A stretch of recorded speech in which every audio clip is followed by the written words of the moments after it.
today we are going to start our new chapter from our Beehive book, that is chapter number 6, My Childhood by APJ Abdul Kalam.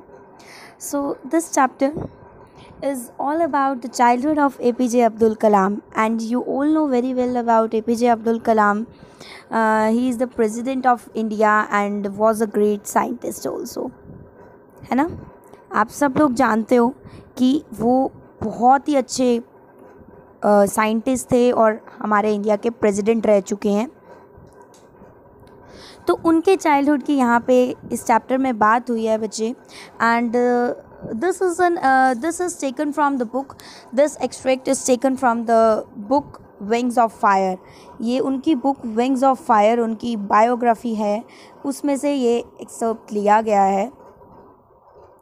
Wings of fire में से ही ये excerpt छोटा सा उठाया गया है, जिसमें हमारे एपीजे अब्दुल कलाम के चाइल्डहुड के बारे में सब बताया गया है कि उनका चाइल्डहुड कैसा था, कैसे उन्होंने अपनी लाइफ स्पेंड करी थी. ओके बच्चे, so now we will read this chapter line by line and I will explain you the difficult words of this chapter. So let us begin it now. Yes, I was born into a middle-class Tamil family in the island town of Rameshwaram in erstwhile Madras state. So here APJ Abdul Kalam is introducing himself, that where he was born. He said that he was born in a middle-class Tamil family. उनका birth एक middle-class Tamil family में हुआ था, जो कि कहाँ पे ये लोग रिज़ाइड करते थे. रामेश्वरम, जो कि एक छोटा सा आइलैंड है, आइलैंड टाउन है, कहाँ पे, मद्रास स्टेट में. अर्स्टवाइल बेटा, अर्स्टवाइल का क्या मतलब होता है? फॉर्मर मद्रास स्टेट जिसको बोला जाता था आज, जो कि तमिलनाडु से फेमस है. तो वो पहले मद्रास के नाम से जाना जाता था. तो वहाँ पे इनका बर्थ हुआ था. ओके बेटे, आगे देखते हैं क्या हुआ. Yes, my father, now Abdul Kalam is introducing his father to us. My father Jainulabdeen had neither much formal educated nor much wealth. Despite these disadvantages, he possessed great innate wisdom and a true generosity of spirit. Now he is introducing his father to us, Jainulabdeen. ठीक है, उनका नाम था उनके father का जैनुलब्दीन, जो कि वो बता रहे हैं अपने फादर के बारे में. उन्होंने ज़्यादा कोई एजुकेटेड पर्सन नहीं है, उन्होंने अच्छी कोई फॉर्मल एजुकेशन तो नहीं ली है, ना ही इतने ज़्यादा वेल्दी हैं, इतने ज़्यादा रिच हैं. इन चीज़ों के बावजूद भी, in spite of all these things, he possessed some advantages, he possessed some qualities. He great innate का मतलब बेटा क्या होता है कि उनके अंदर कुछ एक ऐसी क्वालिटीज़ थी. innate का मतलब होता है inborn qualities. innate means inborn, naturally, जो जन्म से ही आपके अंदर हों. ठीक है, कुछ ऐसी इनबॉर्न उनके अंदर ऐसे कुछ क्वालिटीज़ थी. वो क्या था? उनका इंटेलिजेंस, उनका विजडम बहुत अच्छा था, और उनके अंदर एक जनरसिटी की भावना थी. वो बहुत ही ज़्यादा काइंड हार्टेड थे, जनरस थे बहुत ज़्यादा. ठीक है, जनरस, काइंड हार्टेड थे, बहुत ही ज़्यादा काइंड हार्टेड थे और सबकी हेल्प किया करते थे, बहुत ही हेल्पफुल पर्सन थे. ठीक है बच्चे, क्लियर हो गई बात. तो now here the Abdul Kalam is introducing his father to the readers, that his father was Jainullabbdin, and who had not received much formal education, nor he was much wealthy, and in spite of all these disadvantages, he possessed some great qualities such as wisdom and true generosity. ठीक है बेटे. He had an idle helpmate in my mother Ashiyama. अब उनकी mother का नाम बता दिया गया है आशियामा. उनके पास मतलब उनके फादर के पास एक आइडल हेल्पमेट थी. आइडल मतलब जैसे कि जो होना चाहिए एक्चुअल में, बहुत ही ज़्यादा वो आइडल थी. वो बहुत ज़्यादा हेल्प करती थी, सपोर्ट करती थी उनके फादर को. उनका नाम क्या था? आशियामा. ओके बेटे, क्लियर हो गई बात. आगे देखते हैं क्या हो. Yes, I don't recall the exact number of people she fed every day, but I am quite certain that far more outsiders ate with us than all the members of our own family put together. Now Abdul Kalam is saying about his mother. अपनी mother के बारे में बता रहे हैं कि उनकी mother भी बहुत ज़्यादा काइंड हार्टेड थी, बहुत ही ज़्यादा जनरस थी. क्या करती थी उनकी मदर, मुझे वो कहते हैं, मुझे अभी एग्जैक्ट नंबर तो याद नहीं है कि वो कितने पीपल को एक साथ फीड किया करती थी, एक साथ खाना खिलाया करती थी, बट इतना तो मैं सर्टेनली कह सकता हूँ कि इतने ज़्यादा आउटसाइडर्स आते थे कि अगर हम अपने फैमिली मेम्बर्स को भी टोटल मिला लेना तो उससे भी ज़्यादा, उससे भी कई गुना ज़्यादा, फार अवे, मतलब उससे भी कहीं मोर, फार मोर, उससे भी कई ज़्यादा मेम्बर्स हमारे घर पे खाना खाने के लिए आते थे। जिनको कौन खाना खिलाता था? मेरी मदर खाना खिलाती थी, एक टाइम पे फीड करती थी, दिया करती थी। ठीक है बेटा, क्लियर हो गई बात आपको? तो इससे हमें क्या पता चलता है कि उसके फादर और उसके मदर बहुत ज़्यादा क्या थे, जेनरस थे, काइंड हार्टेड थे और बहुत ही ज़्यादा अच्छे थे। क्लियर हो गई बेटा बात? आगे देखते हैं क्या हुआ। Yes, I was one of the children, a short boy with rather undistinguished look, born to tall and handsome parents. Now here Abdul Kalam is describing himself. अपने बारे में डिस्क्राइब कर रहे हैं अब्दुल कलाम, अपनी फिजिकल अपीयरेंस बता रहे हैं कि मैं, बहुत सारे मेरे सिबलिंग्स थे, मतलब मेरे बहुत सारे बच्चों में से, उनमें से मैं एक बच्चा था। ठीक है, मतलब बहुत सारे मेरे सिबलिंग्स थे, उनमें से मैं एक था। और मैं कैसा था, मेरी हाइट जो थी काफ़ी शॉर्ट थी और मेरे जो लुक्स थे वो काफ़ी अनडिस्टिंग्विश थे। मतलब मैंने अपने फादर मदर से उनके फ़िज़िकल लुक्स, उनकी फ़िज़िकल अपीयरेंस इनहेरिट नहीं की थी। और मैं और मेरे जो फादर और मदर थे वो काफ़ी टॉल, मतलब हाइट उनकी अच्छी थी और हैंडसम थे वो काफ़ी, और मैं उनको बिल्कुल भी रिजेंबल नहीं करता था। तो कहने का यहाँ पे क्या मतलब है, वो ये बता रहे हैं कि उन्होंने ये लुक्स एंड हाइट्स वगैरह ये सब अपने फादर और मदर से, अपने पेरेंट्स से इनहेरिट नहीं की थी। We lived in our ancestral house which was build in middle of the 19th century. और उस टाइम हम लोग कहाँ रहा करते थे? हम अपने एंसेस्टर्स के, अपने पूर्वजों के घर में रहा करते थे। वो 19th सेंचुरी का टाइम था, मिड ऑफ 19th सेंचुरी चल रही थी, और उसमें क्या था, जो कि मिड ऑफ 19th सेंचुरी में बनाया गया था घर, हम उसमें रहा करते थे, हमारे पूर्वजों का घर। और आज के टाइम पे उनका घर कैसा है, अब्दुल कलाम का घर ये रहा बेटा, आप देख सकते हो। इस तरह से आज के टाइम पे उनका घर बना हुआ है, और पहले के टाइम पे इस तरह का उनका घर होता था, जो कि कब बनाया गया था, मिड ऑफ 19th सेंचुरी में बिल्डअप किया गया था, और वो सभी उसी घर में रहा करते थे। ओके बेटे, आगे देखते हैं। Yes, he was now describing his old ancestral house. तो वो कैसा था? It was fairly large पक्का house. It was fairly large पक्का house made of limestone and brick on the mosque street. On the mosque street in Rameshwaram, my austere father used to avoid all. That house was fairly large पक्का house बना हुआ था। पक्का house आप लोग समझते हो बेटा क्या से होता है, मतलब जिसकी छत वगैरह सही मतलब बना हुआ होता है। ठीक है, लाइमस्टोन और ब्रिक से बना हुआ था। ऑन द मोस्क स्ट्रीट पे उनका घर था रामेश्वरम में। एंड माय ऑस्टियर फादर, और उनके जो ऑस्टियर फादर थे, ऑस्टियर का मतलब बेटा क्या होता है, काफ़ी स्ट्रिक्ट, जो रूल्स एंड रेगुलेशंस को मानते हैं, स्ट्रिक्ट, सिंपल और सिवियर जिसको हम बोलते हैं। उसके जो फादर थे वो काफ़ी स्ट्रिक्ट थे, वो सारी इनएसेंशियल कंफर्ट्स और लग्जरीज़ को अवॉइड करते थे। उनको ये सब चीज़ें, फालतू के खर्चे एंड ऑल दैट इनएसेंशियल चीज़ें बिल्कुल भी पसंद नहीं थी। तो ये था उनका पुराना घर, उनका एंसेस्टर्स हाउस। और आपको मैंने रिसेंट वाला अभी दिखा दिया है, तो वो that was their ancestor house was fairly large pucca house था, जो कि लाइमस्टोन और ब्रिक से बना हुआ था। और कहाँ पे था? मॉस्क स्ट्रीट पे था, यहाँ पे। ठीक है, रामेश्वरम में। और उनके जो फादर थे वो काफ़ी ज़्यादा स्ट्रिक्ट, सिंपल और सिवियर थे, और वो ये सारी इनएसेंशियल कंफर्ट्स को और लग्जरीज़ को अवॉइड किया करते थे। ओके बेटा, क्लियर हो गई बात आपको? तो आप देख रहे हैं कि कैसे सब कुछ हुआ करता था, कैसे उसके फादर जो थे इतने ज़्यादा स्ट्रिक्ट थे, इतने ज़्यादा डिसिप्लिन थे, और उसकी मदर भी इतनी ज़्यादा जेनरस, काइंड हार्टेड हुआ करती थी। ओके, आगे रीड करते हैं। However all necessities were provided for in terms of food, medicines or clothes. In fact, I would say mine was a very secure childhood, both materially and emotionally. Now Abdul Kalam is saying very important lines here. Double tick these 2 or 3 lines, these are very important. He said that मुझे सारी necessities provide की गई थी, हम लोगों को सारी necessities provide करी गई थी। फूड की टर्म्स में हो गई, चाहे मेडिसिन की टर्म्स में हो गई, चाहे क्लोथिंग के टर्म्स में होगी, हमें ये सब कुछ मिला हुआ था। इनफैक्ट मैं ये कह सकता हूँ मेरा जो चाइल्डहुड था वो बहुत ही ज़्यादा सिक्योर था, सेफ चाइल्डहुड था, मटेरियली भी और इमोशनली भी।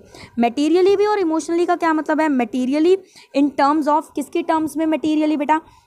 इन टर्म्स ऑफ थिंग्स, चीज़ों की टर्म्स में, जो चीज़ें उसको मिली हुई थी, खाने पीने की, क्लोथिंग की, मेडिसिन, वो सब टर्म्स में, जो मटेरियलिस्टिक चीज़ें होती हैं उन टर्म्स में।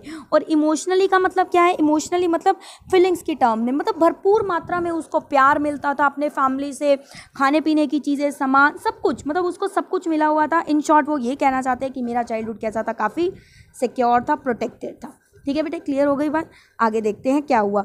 तो हमें इन सब से पता चल रहा है कि अब्दुल कलाम का चाइल्डहुड कैसे बीता था, उसके फादर कितने ज़्यादा स्ट्रिक्ट थे, कैसे हुआ करते थे, उनको कैसे उन्होंने कितने अच्छे संस्कार वगैरह, कितनी अच्छी शिक्षा दी थी उनके फादर ने। ओके बेटे, आगे देखिए। The Second World War broke out in 1939 when I was 8 years old. For reasons I have never been able to understand, a sudden demand for tamarind seeds erupted in the market. अब भाई क्या हुआ? Second world war की बात है ये। जब वो जो सेकेंड वर्ल्ड वॉर कब हुआ था? 1939 में एकदम से सेकेंड वर्ल्ड वॉर हुआ। जब वो सिर्फ कितने साल के थे? 8 ईयर्स के थे सिर्फ वो। तो इससे हमें पता चलता है कि उनका बर्थ कब हुआ होगा? 1939 में सेकेंड वर्ल्ड वॉर हुआ, और तब तक वो कितने ईयर्स के थे? 8 ईयर्स के थे। तो वो 8 ईयर्स के थे जब ये सेकेंड वर्ल्ड वॉर हुआ। तो आप इससे गेस कर सकते हो कि उनका बर्थ कब हुआ होगा। 1939 में हुआ सेकेंड वर्ल्ड वॉर, और तब वो 8 ईयर्स के थे, तो इसका मतलब उनका बर्थ कब हुआ है? 1931 में उनका बर्थ हुआ था। For reasons I have never been able to understand, a sudden demand, और अचानक से क्या हुआ? जब ये वर्ल्ड वॉर हुआ, अचानक से टैमरिंड सीड की डिमांड बढ़ गई। टैमरिंड सीड क्या होती है बेटा? इमली के बीजों की मार्केट में डिमांड एकदम से बढ़ गई। ठीक है, अब क्या हुआ? कहते हैं ना कि जब वर्ल्ड वॉर चलता है तो कुछ भी, किसी भी चीज़ की अचानक से डिमांड बढ़ जाती है। तो उस दौरान किसकी डिमांड बढ़ गई थी? टैमरिंड सीड की डिमांड मार्केट में बढ़ गई थी। तो हमारे अब्दुल कलाम क्या किया करते थे? I used to collect the seeds and sell them to a provision shop on the mosque street. A day's collection would fetch me the princely sum of 1 आना। अब भाई इस पे हमारे अब्दुल कलाम क्या बोलते हैं कि मैं क्या किया करता था? वो सीड्स कलेक्ट किया करता था, वो टैमरिंड सीड्स कलेक्ट किया करता था और उनको बेचा करता था प्रोविज़न शॉप पे, किराने की शॉप पे जो कि मोस्ट स्ट्रीट में होती थी। वहाँ पे जाके मैं इन सीड्स को बेचा करता था, और एक दिन की कलेक्शन मुझे प्रिंसली सम, प्रिंसली का मतलब होता है काफ़ी जनरस अमाउंट, उसको मिल जाता था। उनको कितना मिल जाता था एक दिन की कलेक्शन में? 1 आना। आना क्या होता है बेटा? पहले ये रुपये नहीं हुआ करते थे, पहले ये old currency, old Indian coin की फॉर्म में आना चलते थे, जो कि किसके इक्विवेलेंट होते थे? 6 पैसे के इक्विवेलेंट होते थे। 1 आना किसके इक्विवेलेंट होते थे? 6 पैसे के इक्विवेलेंट होते थे। तो वो क्या करते थे हमारे अब्दुल कलाम जी?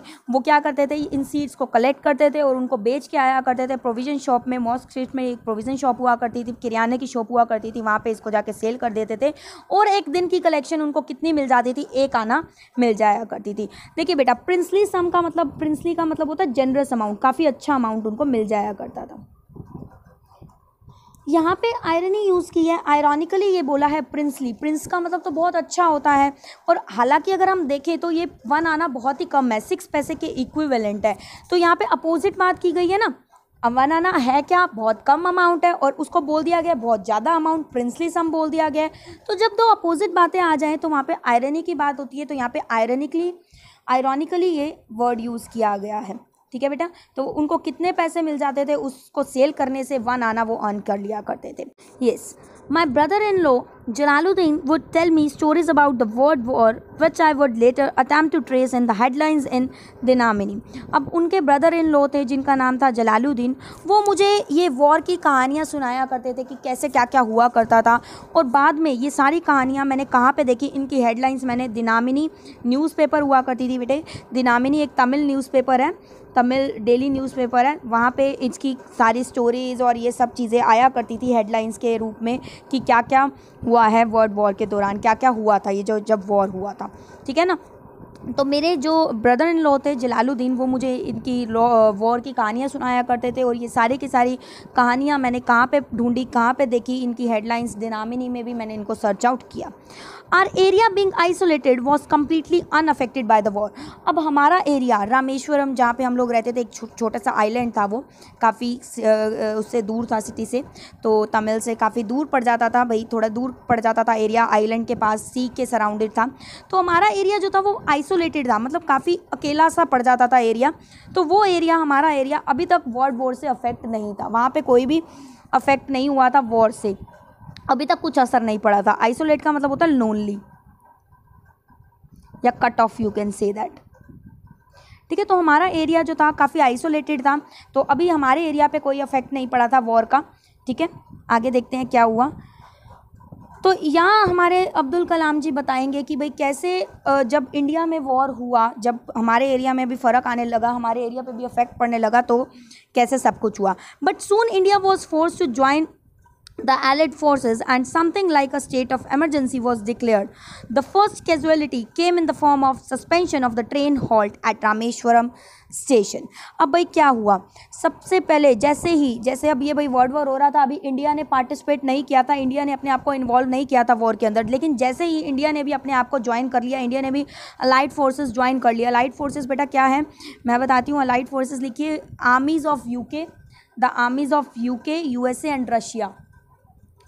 During the second world war के दौरान ये जो बनी थी आर्मीज, जहाँ पे लोग आए थे, इन्होंने ज्वाइनिंग करी थी।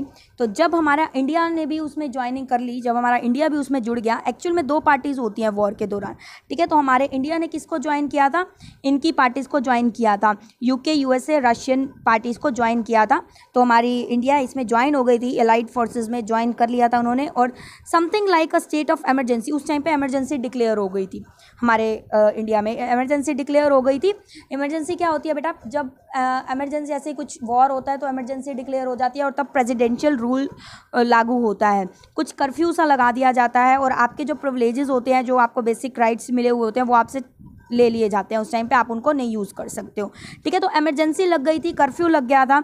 The first casualty came in the form of suspension of the train halt at Rameswaram station. सबसे बड़ा, सबसे पहला लॉस क्या हुआ था इस वॉर का हमारे ऊपर, सबसे पहला लॉस रामेश्वरम के ऊपर क्या हुआ था। कैजुअलिटी का मतलब होता है लॉस या इम्पैक्ट लगा लो आप। सबसे पहला इम्पैक्ट क्या पड़ा था इस कैजुअलिटी का हमारे रामेश्वरम के ऊपर, कि सस्पेंशन, मतलब सस्पेंशन का मतलब एंड कर दिया था, टू एंड समथिंग। हाँ, क्या हुआ था, सस्पेंशन कर दिया गया था ट्रेन हॉल्ट का, मतलब जो ट्रेन हमारे रामेश्वरम स्टॉप पे रुकती थी उसको क्या कर दिया था, उसको वहाँ पे बंद कर दिया था। अब जो ट्रेन थी वो रामेश्वरम स्टेशन पे नहीं रुकती थी, उसको ट्रेन हॉल्ट, ट्रेन का स्टॉप जो था उसको रोक दिया था। ओके स्टूडेंट्स, तो सबसे पहला इम्पैक्ट क्या पड़ा था, सबसे पहला इम्पैक्ट यही पड़ा था कि ट्रेन हॉल्ट, ट्रेन का जो स्टॉप रामेश्वरम पे बना हुआ था उसको क्या कर दिया गया था, सस्पेंड कर दिया गया था, रोक दिया गया था। अब रामेश्वरम स्टेशन पे ट्रेन नहीं रुका करती थी। ठीक है, तो अब क्या हुआ, जब ये ट्रेन हॉल्ट कर दिया गया, क्या सस्पेंशन कर दिया गया, तो the newspaper now had to be bundled and thrown out from the moving train on the Rameswaram road between Rameswaram and Dhanushkodi. अब भाई क्या हुआ था, इसका इम्पैक्ट क्या पड़ा था, देखिए क्या हुआ था। अब जो न्यूज़पेपर फेंके जाते थे, न्यूज़पेपर जो थ्रो किए जाते थे, वो बंडल बना के फेंक दिए जाते थे मूविंग ट्रेन से ही। अब ट्रेन तो रुकती नहीं थी, जो पीछे से न्यूज़पेपर आते थे, अब उनको रामेश्वरम स्टॉप पे तो ट्रेन रुकती नहीं थी। ठीक है, तो अब क्या कर दिया जाता था, उसका बंडल बना के मूविंग ट्रेन से ही उसका बंडल फेंक दिया जाता था रामेश्वरम रोड पे, जो कि रामेश्वरम और धनुषकोडी के बीच में रोड आता है, वहाँ पे उस बंडल को, न्यूज़पेपर के बंडल को फेंक दिया जाता था और वहीं से अब वो बंडल क्या करना होता था, कलेक्ट करना होता था। ठीक है बेटा, क्लियर हो गई बात। तो ये असर पड़ा था उस टाइम पे वहाँ पे। आगे देखते हैं क्या हुआ। That forced my cousin Shamsuddin who distributed newspaper in Rameshwaram to look for a helping hand to catch the bundles, and as if naturally I filled the slot. अब भाई क्या हुआ, I filled the slot का मतलब बेटा पहले सबसे पहले लिखिए, I filled the slot का मतलब होता है fill the position, fit into a place. fill the slot का मतलब होता है fit into a place. ठीक है, अब क्या हुआ, अब भाई ट्रेन वहाँ पे रुकती तो थी नहीं स्टेशन पे। अब क्या करते थे, वो जो बंडल्स थे वो रोड और 2 रोड्स के बीच में, रामेश्वरम रोड और जो धनुषकोडी के बीच में हमारी रामेश्वरम रोड आती थी, रामेश्वरम और धनुषकोडी के बीच में रामेश्वरम एक रोड निकलती थी, वहाँ पे वो न्यूज़पेपर का बंडल फेंका जाता था। अब मेरा जो कज़न था शमसुद्दीन, वो क्या करता था, वो न्यूज़पेपर डिस्ट्रीब्यूटर था। अब उसको तो भाई कोई हेल्पिंग हैंड चाहिए ही था कि भैया वो वहाँ से कलेक्ट भी करे, उठा के भी लाए, तो उसको हेल्प चाहिए थी। तो उसने हेल्पिंग हैंड में मतलब किसकी हेल्प ली उसने, मैं उसकी इस सिचुएशन, मतलब इस पोजीशन को मैंने फिल किया, मैंने उसकी हेल्प करी, इस बंडल्स को वहाँ से कलेक्ट करने की और डिस्ट्रीब्यूट कराने की मैंने उसकी हेल्प करी। तो मैं अब उसका एक हेल्पिंग हैंड बन गया। ठीक है बेटे, क्लियर हो गई बात आपको कि कैसे अब हमारे अब्दुल कलाम जी एक मतलब उस पोजीशन पे आ गए। उन्होंने अपनी लाइफ में इतना सब कुछ देखा, इतना सब कुछ किया कि कैसे वो पहले टैमरिंड सीड बेचा करते थे, उसके बाद उन्होंने अपने कज़न शमसुद्दीन की हेल्प की वो बंडल्स को उठाने में। Shamsuddin help me earn my first wages, और मैंने पहली बार शमसुद्दीन की हेल्प से अपनी पहली इनकम अर्न करी, पहले वेजेस मैंने अर्न करे। Half a century later I can still feel the surge of pride in earning my own money for the first time. Half a century later, after 50 years, मैं आज भी वो मतलब वो कहते हैं आफ्टर 50 ईयर्स, इस बात को हुए 50 ईयर्स हो गए हैं, कहते हैं मैं आज भी अगर वो चीज़ सोचता हूँ ना कि मुझे उस टाइम पे कितनी प्राइड महसूस हुई थी, कितनी ज़्यादा इज्जत, कितनी ज़्यादा मुझे खुशी महसूस हुई थी, सेटिस्फैक्शन हुई थी उस टाइम पे जब मैंने अपनी पहली इनकम अर्न करी थी, वो खुशी आज भी मैं भूल नहीं सकता। आज भी मेरे फेस पे वो खुशी, एक ग्लो आ जाता है जब मेरे को वो चीज़ याद आती है कि मैंने ऐसे अपनी फ़र्स्ट इनकम जनरेट करी थी, ऐसे अपने फर्स्ट वेजेस अर्न किए थे। ठीक है बेटा, क्लियर हो गई बात? यस, आगे देखते हैं क्या हुआ। Every child is born with some inherited characteristics into a specific socio-economic and emotional environment and trained in certain ways by figures of authority। figures of authority कौन होता है बेटा? बच्चों के figures of authority कौन है? बच्चों के ऊपर किन की अथॉरिटी है, कि कौन बच्चों को डांट सकते हैं, पूरी पावर होती है? उनके पेरेंट्स या फिर उनके टीचर्स, है ना। तो यहाँ पे वो कह रहे हैं कि हर बच्चा बर्थ लेता है कुछ इनहेरिटेड करेक्टरिस्टिक्स के साथ। इनहेरिटेड करेक्टरिस्टिक्स क्या होते हैं बेटा? जो उनको उसके पेरेंट्स से मिलते हैं। तो हर बच्चा अपने पेरेंट्स से कोई ना कोई करेक्टर्स लेके उसका बर्थ होता है, चाहे वो कुछ सोशल इकोनॉमिक है या इमोशनल एनवायरनमेंट से रिलेटेड है, कि आप कैसे एनवायरनमेंट में आपका बर्थ हुआ है, वहाँ के लोग कैसे हैं आसपास, कि आपकी फैमिली कैसी है नेचर वाइज, क्या सोचते हैं, उनके इमोशंस कैसे हैं, उनकी मॉनिटरी कंडीशन कैसी है, उनके विचार कैसे हैं। तो इसी के अकॉर्डिंग आपको भी वो चीज़ें इनहेरिट हो जाती हैं, आपके अंदर भी वो क्वालिटीज़ आ जाती हैं। And trend in certain veg, और आपको कौन ट्रेनिंग प्रोवाइड करता है? आपके पेरेंट्स, आपके फिगर ऑफ अथॉरिटीज़ अपने अकॉर्डिंग आपको ढालते हैं, उन्हीं के अकॉर्डिंग आपके अंदर संस्कार आते हैं, आपके अंदर दूसरों के लिए फीलिंग्स आती हैं कि हमें क्या करना है लाइफ में, है ना। सब कुछ कहते हैं ना कि आप कहीं जाओगे, आपका अगर कुछ ऐसे कर रहे हो तो साफ आपके पेरेंट्स की आइडेंटिटी रिवील होगी कि आपके पेरेंट्स ने आपको ये सिखाया है कि इसके पेरेंट्स ही इतने अच्छे होंगे कि ये बच्चा इतनी इज्जत करता है बड़ों की, है ना। तो वो यही होता है। तो वो यहाँ पे हमारे अब्दुल कलाम जी बोल रहे हैं कि क्या होता है, हर एक बच्चा कुछ इनहेरिटेड क्वालिटीज़ के साथ बर्थ लेता है, जो जिस कंट्री वाइज में वो जैसे मॉनिटरी कंडीशन में पैदा हुआ, जैसे एनवायरनमेंट में पैदा हुआ है, इमोशनल एनवायरनमेंट में पैदा हुआ है। और ये चीज़ें उनको कौन सिखाते हैं? उनके फिगर्स ऑफ अथॉरिटीज़, कौन? उनके पेरेंट्स उन्हें ये चीज़ें सिखाते हैं। अब वो खुद बताते हैं कि उन्होंने अपने पेरेंट्स से क्या चीज़ें इनहेरिट किया, उनको क्या मिली हैं अपने पेरेंट्स से चीज़ें। आई inherited honesty and self discipline from my father. मैंने ऑनेस्टी सीखी है और सेल्फ डिसिप्लिन सीखा है अपने फादर से। And from my mother I inherited faith in goodness and deep kindness. और मैंने अपनी मदर से क्या सीखा है? गुडनेस में फेथ रखना, अच्छाई में बिलीव करना, और डीप काइंडनेस की कैसे आपको दयालु, आपको जेनरस होना चाहिए, काइंड होना चाहिए, काइंड हार्टेड होना चाहिए। And so did my 3 brothers and sisters are. और ऐसे ही मेरे तीनों भाई और बहन भी इसी तरीके के उनके अंदर गुण आए हैं जैसे कि मेरे अंदर आए हैं। तो यहाँ से बेटे हमें क्या पता चलता है कि अब्दुल कलाम जी ने बहुत से अच्छी मैनर्स, अच्छी चीज़ें अपने पेरेंट्स से सीखी हैं, और उस चीज़ के लिए वो ग्रेटफुल भी हैं, थैंकफुल भी हैं कि उन्होंने इतनी अच्छी अच्छी चीज़ें अपने पेरेंट्स से सीखी हैं। ठीक है बेटा, आगे देखते हैं क्या हुआ। I had 3 close friends in my childhood. अब वो अपने फ्रेंड्स के बारे में बात कर रहे हैं कि उनके बचपन में 3 क्लोज फ्रेंड्स हुआ करते थे। अब उनके नाम बताए गए हैं, क्या क्या नाम थे? रामानाथ शास्त्री, अरविंदन एंड शिव प्रकाशन। All these 3 boys were from Orthodox Hindu ब्राह्मण फैमिली। और ये तीनों के तीनों ऑर्थोडॉक्स हिंदू फैमिली से बिलोंग करते थे, हिंदू ब्राह्मण फैमिली से बिलोंग करते थे। ऑर्थोडॉक्स कौन होते हैं बेटा? ऑर्थोडॉक्स वो होते हैं जो कि स्ट्रिक्ट, काफ़ी अपने ट्रेडिशन को, रिलीजन को मानते हैं। और हमारे अब्दुल कलाम जी, आपको पता है कि वो एक मुस्लिम फैमिली से बिलोंग करते थे, और उनके ये जो 3 क्लोज फ्रेंड थे वो कौन सी फैमिली से बिलोंग करते थे? हिंदू ब्राह्मण फैमिली से बिलोंग करते थे। कौन कौन? रामानाथन शास्त्री, अरविंदन एंड शिव प्रकाशन। ठीक है, तो ये जो तीनों थे, ये तीनों बॉयज़ किस फैमिली से बिलोंग करते थे? ऑर्थोडॉक्स, काफ़ी स्ट्रिक्ट, जो कि अपने रिलीजन को, अपने धर्म को काफ़ी ऊपर रखती हैं, हिंदू ब्राह्मण फैमिली से बिलोंग करते थे। ओके बेटे, क्लियर हो गई बात? आगे देखते हैं क्या हुआ. As children, none of us ever felt any difference among ourselves because of our religious differences and upbringing. अब भाई बच्चे थे हम लोगों ने तो कभी भी आपस में डिफरेंस नहीं किया, डिफ्रेंशिएट नहीं किया अपने रिलीजन के बेस पे. और हमारी अपब्रिंगिंग भी ऐसी हुई थी कि हम लोगों ने कभी भी एक दूसरे से डिफरेंस नहीं किया कि भाई ये ब्राह्मण है या फिर ये हिंदू है, ये मुस्लिम है. In fact Ramanathan Shastri was the son of Pakshi Lakshmana Shastri, the high priest of Rameswaram temple.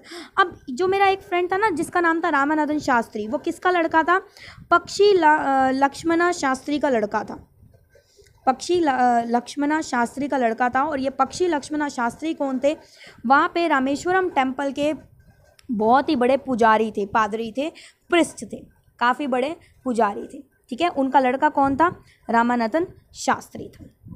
अब क्या हुआ, उन्होंने एजुकेशन ली, अच्छा पढ़ाई लिखाई करी और एट लास्ट लेटर क्या हुआ? यस, एक मिनट बेटा. Yes, later he took over the priesthood of the Rameshwaram temple from his father. Arvindan went into the business of arranging transport for visiting pilgrims and Shiv Prakashan became a catering contractor for the southern railways. अब भाई क्या हुआ, जब वो लोग बड़े हो गए तो बाद में क्या हुआ, जो प्रिस्ट का लड़का था पक्षी जो भी हमने पढ़ा था, पक्षी लक्ष्मणा शास्त्री जो था, है ना, उनका लड़का कौन था? कौन था उनका लड़का? रामानाथन शास्त्री, है ना. तो उसने क्या किया, रामानाथन शास्त्री ने अपने पापा की जगह ले ली, मतलब रामेश्वरम टेम्पल में अब वो प्रिस्टहुड संभालने लगा. अरविंदन बड़ा होके क्या बन गया, वो भाई बिज़नेस संभालने लग गया, जहाँ पे ट्रांसपोर्टिंग का बिज़नेस में वो घुस गया, जहाँ पे वो पिलग्रिम्स वगैरह यात्री बाहर से आते हैं यात्रा करने के लिए रामेश्वरम टेम्पल देखने के लिए, तो उनके ट्रांसपोर्टिंग का बिज़नेस उसने संभाला. शिव प्रकाशन क्या बन गया? एक केटरिंग कॉन्ट्रैक्टर बन गया. केटरिंग कॉन्ट्रैक्टर कौन होते हैं बेटा? जो कि फूड का काम, किचन, मतलब उन्होंने रेलवेज़ में सदर्न रेलवे, जो सदर्न की जो रेलवेज़ थी, ट्रेन्स थी, उसके अंदर उसने केटरिंग का बिज़नेस संभाला, फूड का, इंस्पेक्शन का, वहाँ का सुपरवाइज़र बन गया, इंचार्ज बन गया, केटरिंग कॉन्ट्रैक्टर बन गया. ठीक है बेटा. तो ये जब बड़े होके इन्होंने ये चीज़ें संभाली, उनके फ्रेंड्स की बात हो रही है कि बड़े होके उन्होंने क्या क्या किया. ठीक है ना, आगे देखते हैं. During the annual Shri Sita Rama Kalyanam ceremony, our family used to arrange boats with a special platform for carrying idols of the Lord from the temple to the marriage site situated in the middle of the pond called Rama Tirtha, which was near our house. अब भाई क्या हुआ, हमारी family ने, हम लोग थे Muslim family से, लेकिन हमारी फैमिली ने कभी भी कोई भी डिस्क्रिमिनेशन नहीं किया कि हम लोग हिंदू हैं और हम लोग मुस्लिम हैं तो हम लोग हिंदू की मान्यताएं क्यों माने. ठीक है. तो क्या हुआ, अब क्या होता था, कल्याणम होती थी, मतलब कल्याणम क्या है? मैरिज. साउथ में इसको, शादी को, मैरिज को कल्याणम बोलते हैं. तो क्या होता था, श्री सीता और रामा का विवाह कराया जाता था. तो उस दौरान क्या होता था, हमारी फैमिली क्या करती थी, उनका बहुत ही अच्छा मैरिज सेरेमनी को अरेंज करती थी.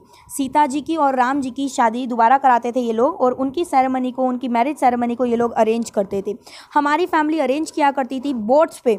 बोट के ऊपर एक स्पेशल प्लेटफॉर्म बनाया जाता था, और जिससे कि क्या किया जाता था, राम जी और सीता जी की आइडल्स को, मूर्तियों को ले जाया जाता था, कैरी किया जाता था उनके आइडल्स को, भगवान के आइडल्स को, टेम्पल से लेकर मैरिज साइट तक. टेम्पल से उनके आइडल्स को कहाँ लिया जाया जाता था? मैरिज साइट पे, जहाँ पे उनकी शादी कराई जाती थी. और वो मैरिज साइट कहाँ पे थी? जो कि मिडल ऑफ पोंड के बीचों बीच में ही वो मैरिज साइट बनी हुई थी, जहाँ पे उनकी शादी कराई जाती थी. और वो पोंड को क्या बोलते थे उस टाइम पे? रामा तीर्था पोंड. क्या था? रामा तीर्था पोंड था, जो कि हमारे घर के बिल्कुल पास ही हुआ करता था.